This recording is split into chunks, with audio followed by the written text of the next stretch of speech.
Yo, what's up guys? Bajheera here. I wanted to make you guys a quick TBC anniversary Arms Warrior PvP guide. We've been having a lot of fun doing our heroics, been getting into raids, been doing some BGs, getting my blacksmithing going, and at long last, can equip the Deep Thunder, which means it's time for some PvP. So you guys are gonna be seeing me do arena and battlegrounds on stream, and you may find yourself wondering, yo, what are you up to with your arms PvP spec? And although I've made some videos in the past going over a more deep arms PvP setup, I want to show you guys what I'm cooking with right now, since we got a little bit of gear going. Still feel like a little bit like clunky with rage, but we've been playing a little bit of 3s, a little bit of 5s, a little bit of BGs, and I think you guys might like this build too. So anyway, first things first, let's look at them talents. So this is going to be a build that is heavily geared towards offense. It loses quite a bit of utility due to not taking tactical mastery and due to not taking a couple things in the arm side of the tree that I do think are cool, but we'll show it to you anyway. So let's have a look. So we are going 5 points deflection, 5 points iron will, full points and improved overpower. Just 2 points in there is nice. Anger management, deep wounds, impale, all that's normal. So then we only are putting 2 points in weapon specialization for two-handers to get to Death Wish. Gonna put 5 points in mace spec, 2 points in improved hamstring. If you could do 1 point here, you could do 0 points here if you'd prefer to just put those points in two-handed weapon specialization. But I think that a root on hamstring is really, really nice. 2 points in improved intercept, 2 points in second wind. You're going to get stunned, you're going to get rooted frequently. Getting a little bit of healing and a lot of rage out of that is nice. If you didn't want to take these points, that's fine. You probably wouldn't for PvE, and you could put them, you know, in either somewhere else. Like you could put them in more damage here if you just wanted all damn. You could put them in 2 points in tactical mastery if you wanted to. But I think overall you're going to get a lot of value out of getting rage from roots, and stuns and heals are nice too. Of course, Mortal Strike. Gotta have that. This is why you play arms. Big 50% healing reduction, massive in PvP. Then we're going to heavily invest in the Fury side of the tree as well, though. We're going to go 5 points Cruelty, 5 points Booming Voice, 1 point Piercing Howl, only 1 point in Blood Craze. Blood Craze really doesn't really heal you that much. But I think it's still worth a point unless you wanted to put it in Unbridled Wrath, a point in Demo Shout, or something like that. But I'm opting to put only 1 point there and putting 5 full points in improved Battle Shout or Commanding Shout. Just buffing up your damage that way I think is kind of nice, especially when the healing from this is so insignificant, especially when you consider how little it's going to do with a Mortal Strike on you, so, which, you know, warriors and rogues will put on you anyway. 5 points in Enrage, 1 point in Sweeping Strikes. Since we are using Mongoose, or if you want to use Savagery or some other weapon enchant, you really still don't want to be getting disarmed, so we're putting 2 points in Weapon Mastery. The reducing the chance for attacks to be dodged is okay. The main thing is the disarm reduction. That way you can use a cool enchant.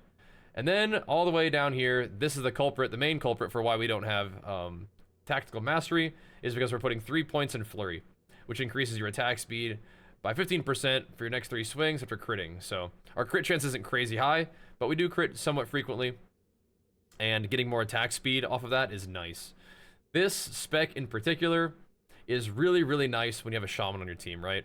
More attack speed, more wind fury, huge pump. Now, if you wanted to, you could still play a spec very much like this to get the 5 points in Enrage and Sweeping Strikes and Weapon Mastery simply by just not playing Flurry. You could put 3 points in Tactical Mastery as well, which I might do at some point, but Flurry does feel pretty good. You could also end up putting more points in Blood Frenzy or 2 in a Weapon Specialization if you just wanted more damage. Put 1 of the points in improved hamstring if you just wanted more utility. But anyway, I'm opting right now to go for Flurry. But if I was going to change anything about this spec right now, the first thing that I would try is just putting points back in tactical mastery, so you have smoother, like, disarms, you have smoother, I mean, Overpower even feels pretty rough to switch to Overpower and lose all your rage from that too. There's a lot of things that would feel better if you had tactical mastery, but with this spec, the gameplay is pretty funny. You just go Berserker Stance and never leave. It's like somebody's casting a Cyclone on you. Well, I guess I'm getting cloned. You see a sheep getting cast on you. Well, I guess I'm getting sheeped because I'm not swapping to Reflect, because Reflect is 25 rage and you're never reflecting without tactical mastery anyway. So I guess we're just tanking it. So it is what it is. Yeah, the spell reflect is basically like not going to be used as this spec, which is really hilarious because that's not usually how I play. But if you just wanted to go Berserker Stance and just run at people and just auto attack them down, this is the build, and that's fine. That works. It's big damn.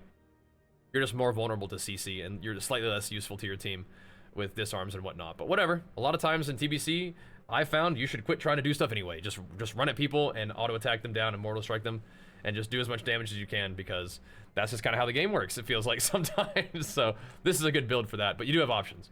I like the Endless Rage build quite a bit, and I have some videos on that as well. That way you would take out all of this stuff, and you would maybe only put 2 points in a rage, or you could just fill out your commanding presence as well. But I've got videos about that, and that's a fine build too. But right now I'm cooking with this. This has been pretty fun.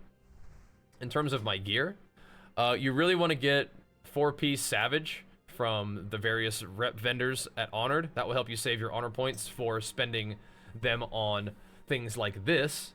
So you get the purple neck, purple bracers, purple belt, and purple boots, all from the honor vendor in Stormwind or wherever your main city is. The Band of the Exorcist comes from spirit shards that you get from the Terracar dungeons when you have the tower control, and that's nice.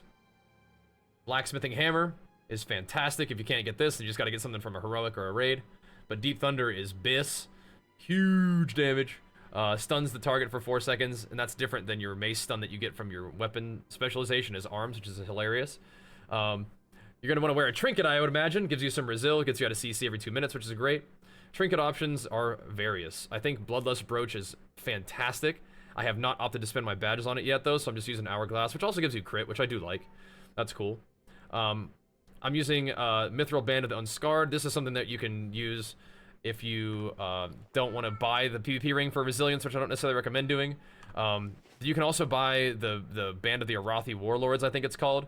That's for 25 badges of justice. It's very similar to this. Gives you stam, attack power, and crit, I believe. I got the Vanquisher's Leg Plates as my one off piece. These come from Heroic Mechanar.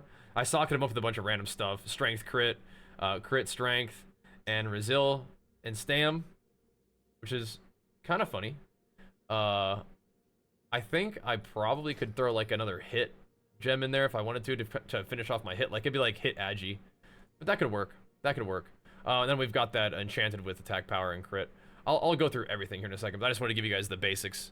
That's the Savage Plate, 4-piece from rep vendors. I did buy the Grand Marshal chest piece with honor early on because I was tanking and I wanted some plate gear. I do not recommend that though. Do not do that.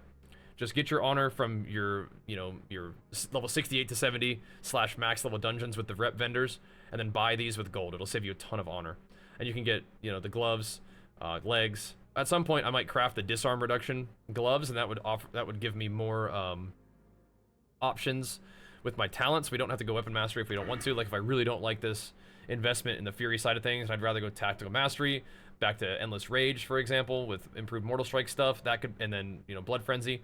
I do like the heavy arms build, by the way. I do like it. I'm trying to get used to this one, but I actually really like the other one. And if I want to do that, then we could do disarm reduction for my gloves, and then we don't have to take weapon mastery. And then I would just be using the legs to finish off the set. But anyway, and then all the off pieces. This comes from honor too, by the way. This is another thing that you could use with honor. So I'd recommend that you use your honor on off pieces, get the rep vendor blues to complete your 4-piece, and then fill out your accessories and rings like that. And rings and trinkets probably from PvE / weapon and throne from PvE in the beginning. I mean, eventually you'll be able to have full arena gear if you wanted to, but at this point, it's a little bit tight. Full arena gear for warrior is great. You do need resil. But in terms of my gems, I am using gems right now that are pretty cheap to get hit. My meta gem is literally just the spirit shard gem from this area right here. I'm hanging out in Illyrian Stronghold. I guess I can show you. It takes like 2 seconds. There's a guy who sells cheap meta gems, and I do think those are good. So just to get you started, really. Like they're not good, but like attack power and run speed. I mean, like you could get worse. But you just come right over here to this guy for that. There is a ring that you can buy with honor. I don't think the ring is that great, but it does give you more resil. But anyway, in terms of my gems, we are gemming for hit. I think that eventually gemming for like crit strength is okay. I'm gonna grab this. That's easy honor. This guy right here. You can get some gear from this guy too if you needed to. I think this is the exact same thing. Oh, this thing has more strength, less stam. So maybe this is more like a more offensive helmet, I suppose. Less resil too. But if you're really down bad on gold, you could buy that. But the Band of the Exorcist is excellent. And then you could also buy meta gems from this too. So that's pretty nice. A good one. Anyway, gemming for hit is important. I think gemming for crit and strength is okay. Getting resilience from your gems would also be fantastic. Warrior is... You don't really have that many defensive cooldowns as a warrior, so you just need to be tanky, is basically kind of how that works. So if you're playing a lot of 3s and 5s, I think gemming resil is good. If you're doing a lot of 2s, I think gemming for a little bit more damage is probably good. But making sure that you're trying to get as close to hit cap as possible is kind of what I'm doing right now. So gemming for hit in a lot of places where I can. These just got a bunch of other random gems that I got from Mythic. I call it Mythic, but Heroics. My hit chance right now is only 4.63, but we could adjust that a little bit with other stuff. As far as enchants go, using the Cenarian Expedition rep helmet enchant for attack power and hit makes sense. Gemming with your, Aldor or Scryer faction for attack power, and then eventually it would give you crit if you upgraded enough is good. Right now, my cloak as just armor because that's just what I had. I'd rather put agility on that probably. Chest piece, I have health on there, but resilience would also be excellent. For the bracers, strength is fine. Stam would be okay, but I think strength is better. For gloves, we have strength on there. You could also probably put agility on there would be fine if you wanted more crit, which is excellent for warrior. For the pants, we've got the attack power crit on there. For boots, I have this 12 stamina, but I think eventually it would probably be better to do the 9 stam plus move speed, which I do have. Rings, eventually I will enchant those with the weapon damage thing, which would be cool. Then for weapon chain is relatively inexpensive and opens up a lot of different spec options for you, but if you're gonna really hard commit to either having blacksmithing gloves or the weapon mastery fury talent, then you can start putting mongoose or savagery. I don't think people use crusader at this point, but you can do that. Then throwing weapon, I'm just gonna try that. I strongly prefer throwing weapon over like a gun or a bow. It's just really fast and easy. You don't have to carry ammo, which is great. So in terms of macros, we've gone over some macros before. There's only a couple ones that I think are important or neat. A lot of things are just legitimately just like go in the stance that you need to be in, and then cast the ability that you want. And then I think it's always a good idea to put a start attack in these macros, just in case like for some reason your character's not attacking already. It just seems like every single macro requires a start attack. The one macro that's kind of nifty that I'll probably put in the description for you guys is, where is that guy? It'll look like charge right now. Not that one. This one. This is a macro that will charge you while you're in battle stance. It will put you in battle and charge when you're not in combat, and it will put you in Berserker Stance and Intercept when you are in combat, and it will always hamstring and will always start attacks. That's one that's interesting. Another cool one is this one right here. This I wouldn't necessarily recommend. I feel like I usually want to intervene to my teammates in particular, but if you are targeting somebody and you press this intervene, it will intervene to their target. So like if somebody's swapping to your healer and you're just targeting them, you can just intervene to your healer. Or you can also do some nifty stuff where you can intervene. If somebody's on your healer, you can like intervene to your healer and then charge back. But this is something different. Anyway, this is something I use for PvE mostly, but you can use it for PvP as well. Usually what I'd recommend for PvP is just make like an Arena 1, Arena 2 macro, or just a Mouseover macro for your intervenes. But everything else is just like legit. Go in the stance you need to be in, press the ability that you want, and start attack with that. Same thing with Whirlwind. I'm also using this to cancel a few things. These are also interesting macros that you might want to have. Sometimes you want to cancel Blessing of Protection. You might want to cancel Blessing of Freedom, so mages can't steal it from you. And having a place to cancel those is good. It's a good button to have. And weapon swap macros for like equip slot 16 for your weapon, your one-handed weapon. Equip slot 17 for your shield. Casting Spell Reflection, and then these are some cool little ways to write a macro. That guy's moving backwards, you see that? Stance 3, so if you're ever in Berserker Stance, it will put you in D-Stance. That means that it won't always force you D-Stance if you're in Battle Stance, because you can reflect in Battle Stance. But if you are in Berserker Stance, the only stance that you can't reflect in, then you will go to D-Stance and reflect. But again, I'm probably, as this spec, never going to be going into any stance to reflect because I don't have enough rage to reflect anyway, so not going to bother with that most of the time with this setup, but at least you can go into D-Stance for that. And then tank the Shatter in D-Stance rather than battle. We have Shield Block, though, which is useful.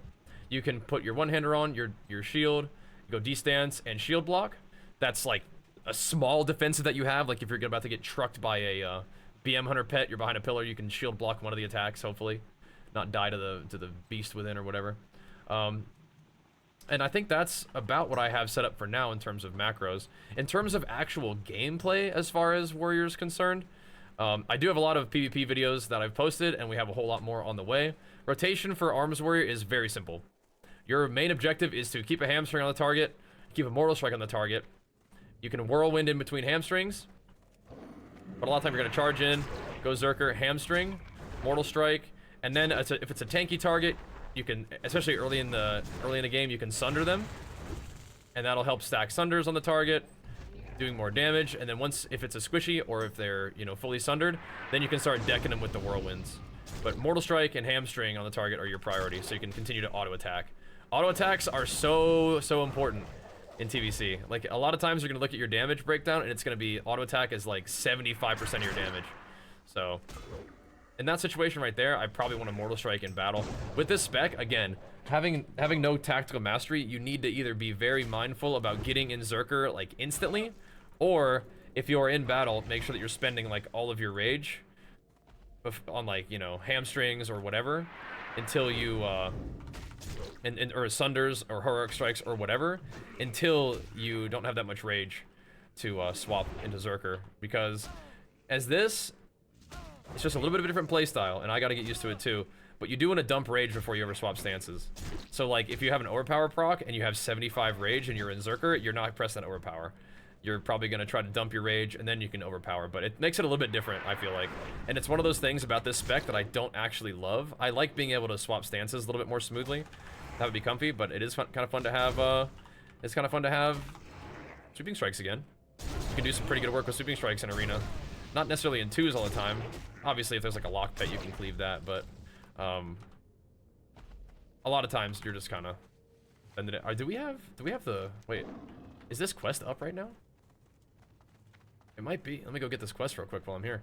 While I'm making this here video, let me have a little look. Actually, I don't think it's up right now. No, not for this layer. Anyway, that's kind of the rotation. Keep a Hamstring up, keep a Mortal Strike up. I like to Sunder in between. On a tanky target, on a squishy, you can probably just rip the Whirlwinds.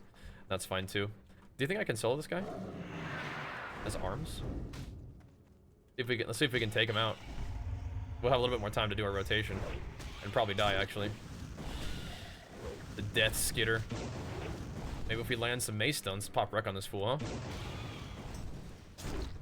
Light him up. But I die though. You think this target can be feared? But to find out. Oh, we took him out. No poisons, no problem. But we're gonna have plenty of videos about like 2s and 3s and whatever as arms. And I may change my build. I may try out tactical mastery. I may try to get the disarm reduction gloves and then try out deep arms again. There's a lot of fun things to do. So if you guys are interested in seeing more arms gameplay, just make sure that you subscribe to the channel. Make sure that you guys keep an eye on the vids and the streams and whatnot. We're streaming pretty much every day. As usual, in the evenings, that's what I'm mostly doing in my arena. And in terms of shouts, I usually want to keep Battle Shout up, I would say. Depends on your comp, but Battle Shout's nice for rage. Some of your best comps as a warrior are probably Warrior Resto Druid for 2s, Warrior Lock Druid for 3s. I think warriors seem to do pretty well with melee cleaves in 5s. Honestly, like double warriors seems pretty good in 5s right now. Just mowing people down. I'm trying to think if there's anything else I really want to talk to you guys about besides talents, gear, macros, rotations, gems, and enchants. I think that'll hopefully get you guys started pretty good on your journey as an arms warrior in PvP. I'm going to keep experimenting with stuff. I'm going to keep gaming. We're going to post a whole bunch of the arena that we've been doing, a bunch of the BGs that we've been doing. This is a nasty BG spec, though. That just has, it's a little bit low on utility, but if you don't feel like doing utility, you just want to pop off with damage, this is the one for you. But I'll keep experimenting. I'll keep sharing the journey with you guys, and you guys keep tuning in, and we'll be just fine. All right? Thanks for watching, dudes. Hope you guys enjoyed the video. Definitely let me know if there's anything else that you're curious about Arms Warrior or Prot Warrior or whatever in the comments. We'll see you guys next time. See you on the stream, too. Thanks for watching, guys. Peace.